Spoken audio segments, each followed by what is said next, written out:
चाहे कुमारे मर जाना, लेकिन इन 3 लक्षणों वाली स्त्रियों से कभी विवाह मत करना। नमस्कार दोस्तों, स्वागत है आप सभी का पुनः आपके अपने YouTube channel know all about पर।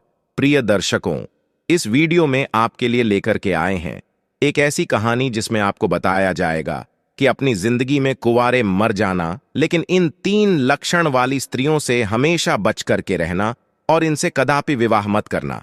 कभी जिंदगी में आप परेशान नहीं रहेंगे। मित्रों, ये कहानी आपको बहुत अच्छी जानकारी और सीख देकर के जाएगी। तो चलिए मित्रों, आपका कीमती समय बर्बाद ना करते हुए अब सीधे कहानी पर ही पहुंचते हैं। प्रिय दोस्तों, एक समय की बात है। किसी जंगल में तोता और मैना का जोड़ा एक वृक्ष के डाल पर बैठा हुआ था।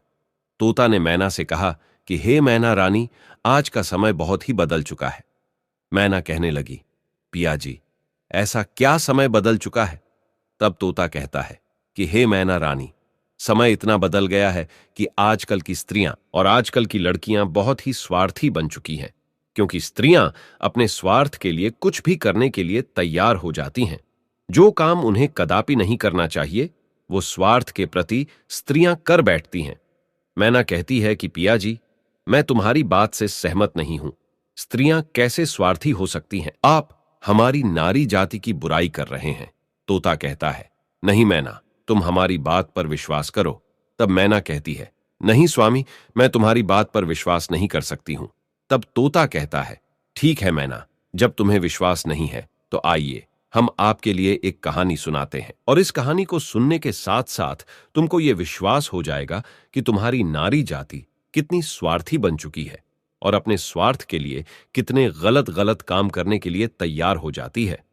दोस्तों, तभी मैना कहती है, ठीक है स्वामी, पहले आप वह कहानी सुनाइए और सिद्ध करके बताइए कि हमारी नारी जाति स्वार्थी है या नहीं है। दोस्तों, तब वो तोता अपने मैना रानी को वह कहानी सुनाता है।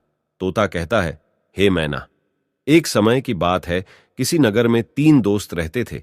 एक राजा का लड़का था जो राजकुमार था, एक बनिया का लड़का था और एक साहूकार का लड़का था। 3 दोस्त थे। तीनों में बहुत गहरी दोस्ती थी, क्योंकि वह तीनों साथ साथ पढ़े थे और साथ ही साथ बड़े भी हुए थे। राजा का जो लड़का था, जो राजकुमार था, उसकी शादी भी हो चुकी थी। मित्रों, एक दिन की बात है, तीनों दोस्त राजा के बगीचे में टहल रहे थे। तो राजकुमार, जो राजा का लड़का था, वह अपने दोस्तों से कहता है, भाई, कल चलते हैं और अपनी पत्नी को उसके मायके से बुला करके ले आते हैं, क्योंकि बहुत दिन हो चुके हैं और हमें अपने पत्नी की बहुत याद आ रही है। इसीलिए कल ससुराल में चलते हैं और तुम हमारे साथ चलो और हम अपनी पत्नी को बुला लाए। तब इन दोनों दोस्तों ने कहा, जो साहूकार का लड़का था और बनिया का लड़का था, इन दोनों ने बोला, भाई, तुम तो अपने ससुराल में पहुंच जाओगे और ससुराल में ससुर जी के महल में आराम से सोओगे, लेकिन हम कहां जाएंगे? तब राजकुमार कहता है, मेरे भाई, तुम कोई सराय देख लेना और एक रात की ही तो बात है, रात सराय में काट लेना और सुबह मैं अपनी पत्नी को लेकर के आ जाऊंगा और आराम से घर के लिए निकल चलेंगे।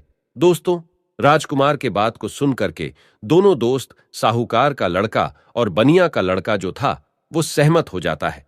लेकिन बनिया का लड़का जो था, वो बहुत ही चालाक और चतुर था, और जो राजा का लड़का, राजकुमार और साहूकार का बेटा, बिल्कुल भोले और नादान थे।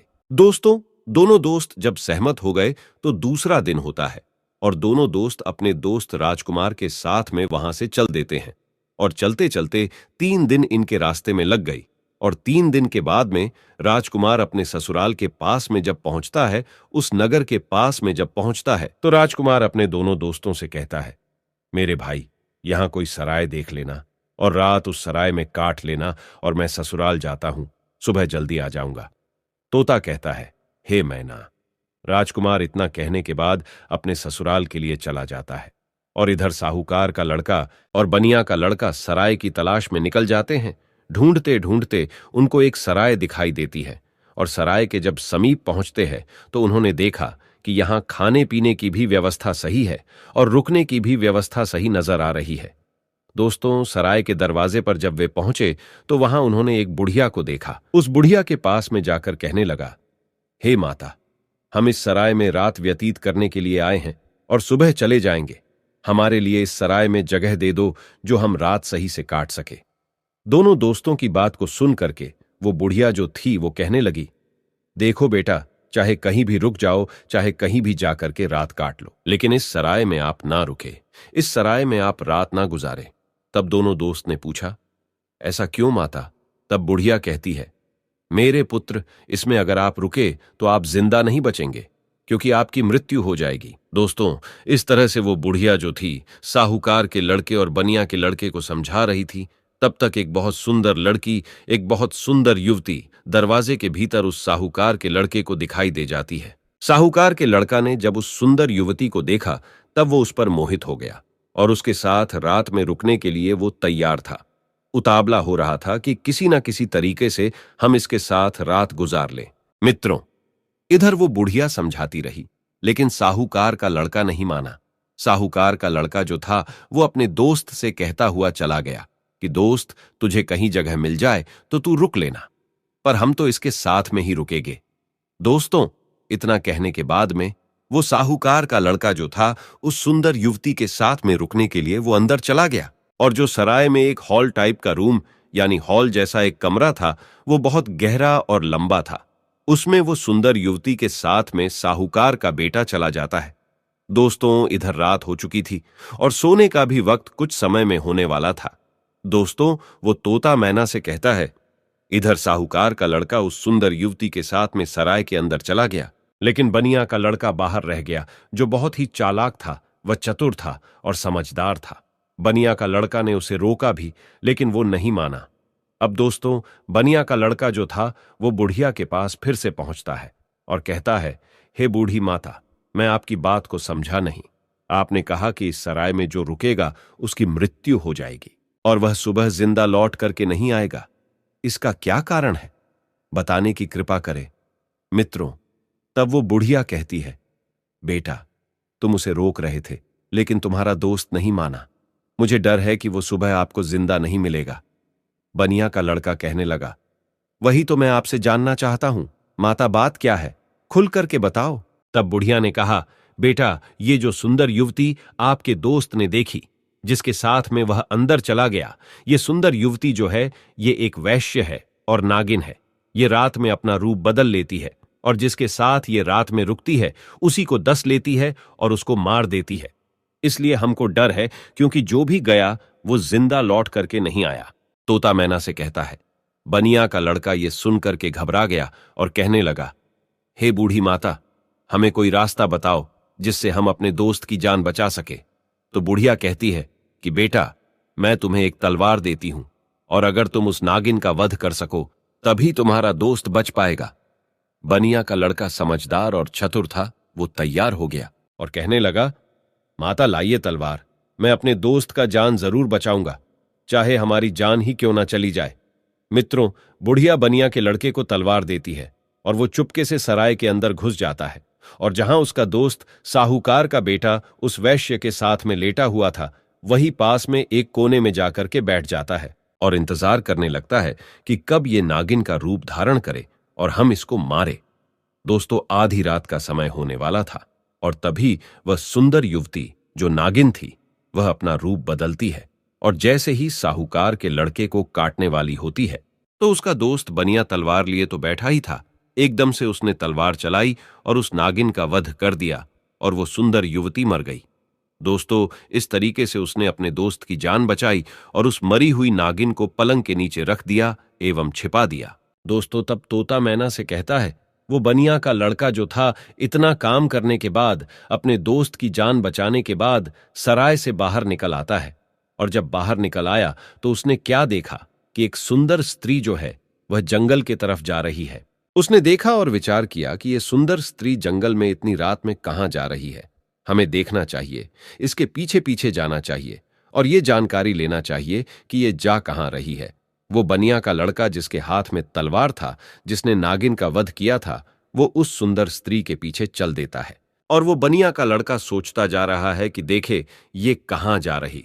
वो स्त्री चलती चली गई और जंगल में एक साधु का आश्रम था और वो स्त्री साधु के आश्रम पर पहुंच गई और जाकर के उसने साधु से मुलाकात की और वो सारा नजारा बनिया का लड़का दूर से ही देख रहा था। जब उसका जाने का समय हुआ तो साधु से मिलने के बाद फिर वो सुंदर स्त्री हाथ जोड़ करके कहने लगी, आज आपसे मेरी आखिरी मुलाकात है।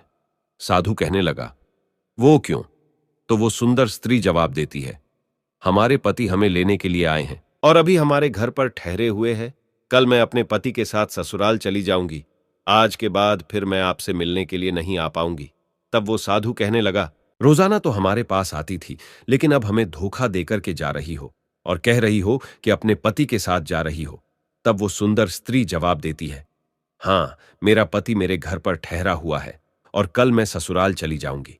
हमें माफ करना, अब मैं आज के बाद तुम्हारे पास मिलने नहीं आऊंगी। दोस्तों, उस सुंदर स्त्री के बात को सुनकर साधु को गुस्सा आ जाता है और साधु जो है गुस्सा में उसकी नाक काट देता है। और जब उसकी नाक कट जाती है तो उसे पीड़ा होती है और वो पीड़ा को सहन करती हुई चिल्लाती हुई अपने घर के लिए भाग खड़ी होती है। इधर दोस्तों, वो बनिया का लड़का सारी बातें सुन रहा था और ये नजारा देख रहा था। उस बनिया के लड़का को बहुत गुस्सा आ गया और उसने गुस्से में साधु को मार दिया, उसकी हत्या कर दी और उसको मार करके वहां से तुरंत वे चल देता है और आगे चल करके एक मंदिर था और उसी मंदिर में जाकर के छिप कर भीतर बैठ गया। अब वो सोचता है कि हे प्रभु, इस दुनिया में हो क्या रहा है। अब इधर जो वो बनिया का लड़का मंदिर के अंदर बेचारा चुपचाप बैठा हुआ था, वहां पर कुछ चोर आते हैं और चोर मंदिर के बाहर से हाथ जोड़ करके कहता है, हे देवी मां, हम चोरी करने के लिए जा रहे हैं और अगर ये हमारी चोरी आसानी से हो जाए और हम ना पकड़े गए तो कल हम तुम्हारे पास तुम्हारे लिए राजा के लड़की को लाएंगे और उसकी बलि चढ़ाएंगे।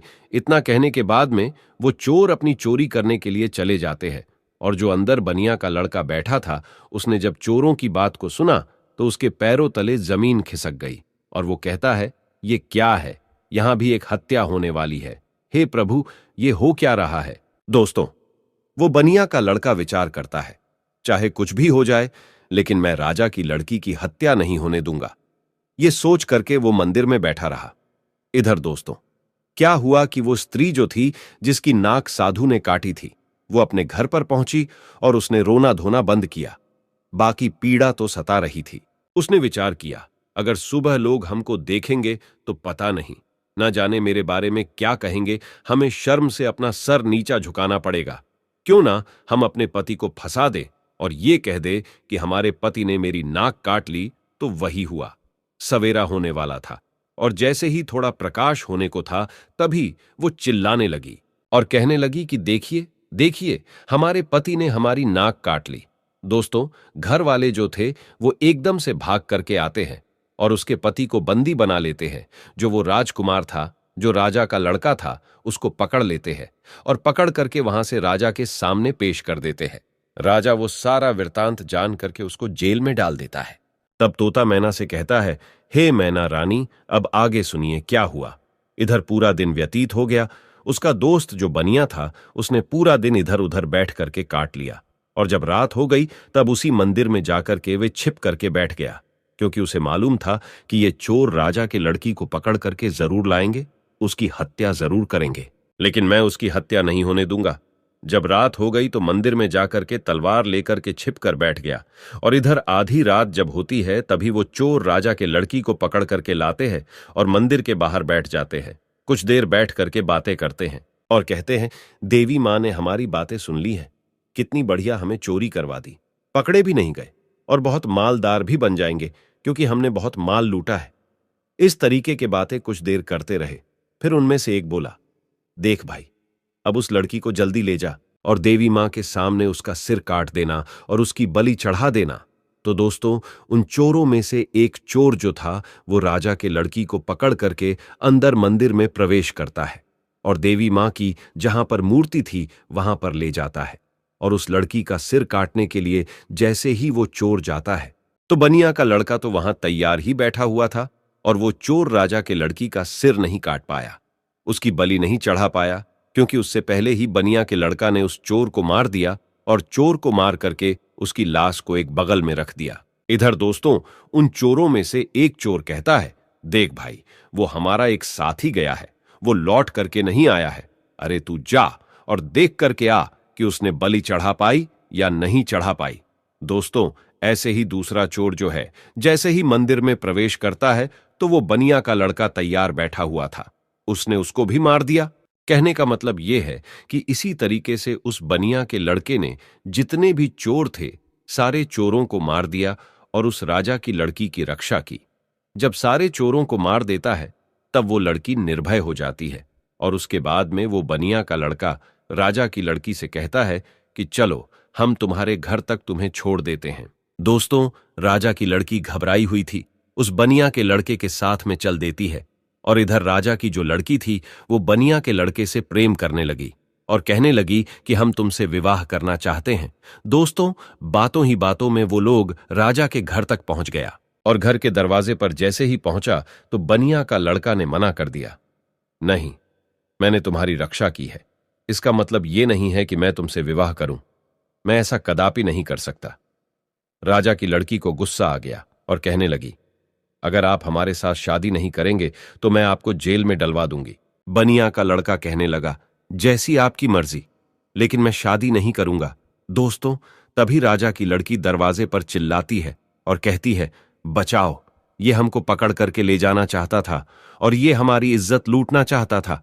दोस्तों, राजा की लड़की को चिल्लाते हुए सैनिकों ने देखा तो सैनिकों ने भाग करके उस बनिया के लड़के को पकड़ लिया और राजा के सामने पेश कर दिया और कहा कि राजा साहब, ये तुम्हारी लड़की की इज्जत लूटना चाहता था, ये आपकी लड़की को पकड़ करके ले जाना चाहता था। वो तो आपकी लड़की चिल्लाने लगी, इसलिए मैंने बचा लिया। अगर वो नहीं चिल्ला पाती तो ये आपके लड़की के इज्जत के साथ खिलवाड़ कर देता। दोस्तों, ये सुनने के बाद राजा को क्रोध आ गया और उसने पकड़ करके उस बनिया के लड़के को जेल में डाल दिया, जहां उसके दोनों दोस्त भी मौजूद थे। जो साहूकार का लड़का था और राजा का लड़का था, वो दोस्त भी उसे मिल गए। साहूकार के लड़का को सराय वालों ने पकड़वा दिया क्योंकि इसने एक वैश्य व सुंदर युवती का वध किया, इसलिए वो भी वहां जेल में मौजूद था। अब तीनों दोस्त जेल में जाकर के मिल जाते हैं और एक दूसरे के साथ में वहां बैठ जाते हैं। इधर दोस्तों, अगला दिन हुआ और वो राजा दरबार में तीनों को बुलाता है, जिन तीनों को राजा ने पकड़ करके जेल में बंद किया था, और उन्हें सजा सुनाने के लिए तैयार हो जाता है। दरबार लगा हुआ था और राजा ने जो साहूकार का लड़का था जिसने वैश्य का वध किया था, उसे अपने पास में बुलाया और उससे कहा कि क्यों रे, तेरा क्या नाम है, कहां का रहने वाला है। तब वो लड़का कहने लगा कि मैं साहूकार का बेटा हूं। राजा कहने लगा, ये बता, तूने वैश्य का वध क्यों किया, उसे क्यों मारा। अब दोस्तों, उस साहूकार के लड़का को कुछ मालूम ही नहीं था जो वो राजा को बता सकता। उसे नहीं मालूम था कि वैश्य का वध किसने किया। वैश्य का वध साहूकार के लड़का ने किया नहीं था। जो उसे मालूम होता, राजा ने फिर पूछा, चुपचाप क्यों खड़ा है, बता कि तूने उस वैश्य का वध क्यों किया। दोस्तों, तब वो साहूकार का लड़का तो नहीं बोल पाया, लेकिन जो बनिया का लड़का था वो कहने लगा, महाराज, क्षमा चाहता हूं जो बीच में हमको बोलना पड़ रहा है। इसे कुछ मालूम नहीं है, इसने वैश्य का वध नहीं किया, क्योंकि वैश्य का वध मैंने किया है। राजा कहने लगा, तो बता, तूने क्यों किया, बात क्या है। तब दोस्तों, वो बनिया का लड़का कहता है, हे महाराज, हम अपने दोस्त के साथ में, इसी साहूकार के लड़का के साथ में सराय में रुकने के लिए एक रात गुजारने के लिए गए थे और एक बूढ़ी मां ने मना किया था, इसके अंदर नहीं रुको, क्योंकि जो रुकेगा वो सुबह जिंदा नहीं बचेगा। लेकिन ये हमारा दोस्त नहीं माना और उसने सुंदर वैश्य को देख करके रात गुजारने के लिए अंदर सराय में चला गया। मुझे उस बुढ़िया के द्वारा मालूम हुआ कि ये नागिन है और ये नागिन का रूप में आकर के इसको डस लेती, इसलिए तब मैं तलवार को लेकर के अपने इस दोस्त की जिंदगी बचाने के लिए जहां ये पलंग पर वैश्य के साथ सोया हुआ था, वही एक कोने में जाकर के बैठ गया। और जैसे ही उस वैश्य ने रूप बदला और नागिन बन करके हमारे दोस्त को डसने के लिए तैयार हुई, मैंने तुरंत उसको मार दिया। अगर आपको विश्वास नहीं है तो जहां पलंग पड़ा हुआ है उसके नीचे हमने मरी हुई नागिन रख दी है, आप देख लीजिए। दोस्तों, तब राजा ने सैनिकों को भेजा और वहां सैनिकों ने जाकर के वही मरी हुई नागिन पाया और आकर के सारी बात राजा को बताया कि सत्य बात है। तो दोस्तों, राजा प्रसन्न हो गया और कहने लगा, ठीक है, तूने दोस्ती का फर्ज निभाया है, जो अपनी दोस्त की जिंदगी बचाई है। दोस्तों, राजा साहूकार के लड़का को छोड़ देता है। उसके बाद में राजा जो था वो राजकुमार, यानी कि जो राजा का लड़का राजकुमार जो था, उसको बुलाता है और उससे पूछता है कि तू बता कि तूने अपनी पत्नी की नाक क्यों काटा। अब दोस्तों, उसको भी नहीं मालूम था नाक किसने काटी है, वो भी चुपचाप खड़ा था। राजा ने फिर दोबारा पूछा कि बोल, क्यों नहीं रहा है कि तूने अपनी पत्नी की नाक क्यों काटा। तब दोस्तों वो बनिया का लड़का फिर से हाथ जोड़ करके कहने लगा कि महाराज क्षमा करे, इसको भी नहीं मालूम इसने अपनी पत्नी की नाक नहीं काटी है। नाक किसने काटी है वो सारा वृत्तांत मैं आपको सुनाता हूं। तब उस बनिया के लड़के ने राजा को बताया कि ये लड़की साधु से प्रेम करती है। रात में साधु से मिलने के लिए गई, मैं इसके पीछे पीछे गया। इसने कहा कि मैं कल से तुमसे मिलने नहीं आ सकती, मेरा पति मुझे लेने के लिए आया है। ये सुनकर के उस साधु ने इसकी नाक काट ली और इसने आकर के अपने पति को फंसा दिया। इसने गलत किया। राजा कहने लगा, मैं तेरी बात पर विश्वास कैसे करूं? तब उस बनिया के लड़के ने कहा, महाराज सैनिकों को भेजिए जहां उस साधु का आश्रम है, देख लीजिए कि मैंने साधु का वध कर दिया है। दोस्तों सैनिक जाते हैं, आश्रम पर उस मरे हुए साधु को देखते हैं तो आकर के राजा को बताते हैं कि महाराज बात सत्य है। दोस्तों तब वो राजा उस राजकुमार को भी छोड़ देता है, वो भी बच जाता है। दोस्तों फिर तोता कहता है कि हे मैना, अब आई बारी उसी बनिया के लड़का की जिसने राजा के सामने अपने दोस्तों की जिंदगी बचाई। राजा उस बनिया के लड़का से बोलता है कि तूने तो अपने दोस्त को बचा लिया, लेकिन अब तू बता कि तू हमारी लड़की को पकड़ करके क्यों ले जाना चाहता था, इसके साथ में दुर्व्यवहार करना क्यों चाहता था, इसकी इज्जत से खिलवाड़ करना क्यों चाहता था। अब तू नहीं बचेगा।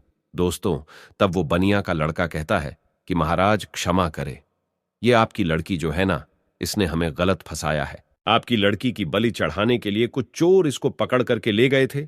मैं उसी मंदिर में था, मेरे हाथ में तलवार थी क्योंकि मैं साधु को मार करके आया, और आपकी लड़की को मारने के लिए जैसे ही एक चोर अंदर मंदिर में आता है मैंने उसको मार दिया, दूसरा आता है उसको भी मार दिया। इसी तरीके से जितने भी चोर थे मैंने सबको मार दिया और सभी मंदिर में ही पड़े हुए हैं। अगर विश्वास नहीं है तो सैनिकों को भेज करके देख लीजिए। दोस्तों वही हुआ, सैनिक जाते हैं मंदिर के पास में, मंदिर में जाकर के देखते हैं तो उन चोरों की लाशें पड़ी हुई थी।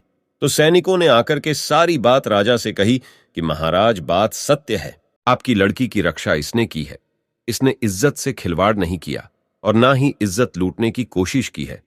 वो बनिया का लड़का कहता है, हां राजा साहब, मैं आपकी लड़की को पकड़ करके क्यों ले जाऊंगा। और सुनिए महाराज, चोरों से बचा करके जब आपके लड़की को घर छोड़ने के लिए आ रहा था तब आपकी लड़की हम पर आसत्य हो गई, प्रेम करने लगी और विवाह करने की जिद करने लगी। मैंने कहा मैं ऐसा कदापि नहीं कर सकता। मैंने जिस लड़की की रक्षा की है और उसके बदले में मैं उससे विवाह करूं, उसकी इज्जत से खिलवाड़ करूं, ऐसा मैं नहीं कर सकता। मैंने उसे मना किया तो उसने कहा, अगर तुम हमसे विवाह नहीं करोगे तो हम अपने पिता से कहकर तुम्हें जेल में डलवा देंगे। और उसने वही किया। बनिया के लड़के के बात को सुन करके राजा जो था उसका चेहरा शर्म से नीचे झुक जाता है और तब उसने बनिया के लड़के को आजाद कर दिया और माफी मांगी कि जाओ बेटा, तुम आजाद हो, तुम्हारी गलती नहीं है। इस तरीके से वो बनिया का लड़का जो था अपने दोनों दोस्तों को बचा लेता है और खुद भी बच जाता है और तीनों दोस्त हंसते हंसते अपने नगर में चले आते हैं और आराम से फिर वही रहने लगते हैं। तो दोस्तों अब वो तोता कहता है कि हे मैना, देख लिया, इस तरीके से नारी जात स्वार्थी बन चुकी है और अपने स्वार्थ के लिए गलत से गलत काम के लिए तैयार हो जाती है। अब उस गलत काम के लिए चाहे कुछ भी करना पड़े, चाहे कितने भी कष्ट झेलना पड़े, चाहे किसी के भी जिंदगी से खिलवाड़ क्यों ना करना पड़े, लेकिन ऐसी स्त्रियां नहीं मानती हैं। दोस्तों अपने पिया तोता की बात को सुन करके मैना जो है वो चुप हो जाती है। उसके बाद में तोता कहता है, हे मैना रानी, इसीलिए तो मैं सोचता हूं कि चाहे भूखे मर जाना, लेकिन इन 3 लक्षणों वाली स्त्रियों से कभी विवाह मत करना। तोता समझाता है कि 3 लक्षणों वाली स्त्रियां ये है। पहली वो जो पति होकर के भी पराये पति से हित करे और पराये पति से छुप छुप के मिलने के लिए जाए, अपने पतिव्रता धर्म को भूल जाए और उसके साथ में हवस का शिकार बन जाए। तो ऐसी स्त्री से हमेशा बचना चाहिए और ऐसी स्त्रियों से दूर रहना चाहिए। और दूसरी स्त्री वो है जो एक स्त्री तो है लेकिन वेश्यावृत्ति के तरह जिंदगी गुजार रही है, नागिन की तरह रह रही है। अब उसे अपने हवस के इच्छा पूर्ति के लिए चाहे अपने पति का ही कत्ल क्यों ना करना पड़े, लेकिन वो कर बैठती है और नागिन की तरह अपने पति को दस करके उसे मार डालती है। तो ऐसी वेश्यावृत्ति के लक्षण वाली जो स्त्रियां हैं, इनसे दूर रहना चाहिए, इनसे कदापि विवाह करने की इच्छा नहीं रखना चाहिए। और तोता बोला, हे मैना, तीसरी स्त्री वो है जिसकी जान अगर कोई बचाए और अगर वो मरने के लिए जा रही हो और उसकी अगर कोई जान बचा ले और ऐसे में वे मददगार को ही झूठा फंसा दे और उसी मददगार से विवाह की इच्छा करे, उसी से दुर्व्यवहार करने की इच्छा करे और फिर उसको झूठा फंसा करके उसको मरवा डाले या उसे जेल में बंद करवा दे या उसे सजा दिलवा दे। तो ऐसी स्त्रियों से भी हमेशा बच के रहना चाहिए। इनका कोई भरोसा नहीं है कि किस वक्त तुम्हारी जिंदगी को ले बैठे। तो दोस्तों, मेरे कहने का तात्पर्य यह है कि ये कहानी हमें यही सिखाती है कि चाहे जीवन में कुमारे मर जाना, लेकिन इन 3 लक्षणों वाली लड़कियों से हमेशा दूर रहना, बच करके रहना। कभी जिंदगी में फंसोगे नहीं और कभी जिंदगी में दुखी नहीं रहोगे और तुम्हें कभी भी जिंदगी में रोना भी नहीं पड़ेगा और पछताना भी नहीं पड़ेगा। तो प्रिय मित्रों, कैसी लगी आपको ये कहानी? अगर कहानी अच्छी लगी है, पसंद आई है, तो कमेंट बॉक्स में जरूर बताना और हो सके तो अपने मित्रों को भी शेयर करना और हमारे चैनल को सब्सक्राइब अवश्य करना। और दोस्तों, सच्ची श्रद्धा से कमेंट में जरूर लिखे जय श्री राम, जय हनुमान। साथ ही देवों के देव हर हर महादेव सदैव आप पर अपनी कृपा बनाए रखे। प्रिय मित्रों, वीडियो को अंत तक देखने के लिए धन्यवाद। जय श्री राम।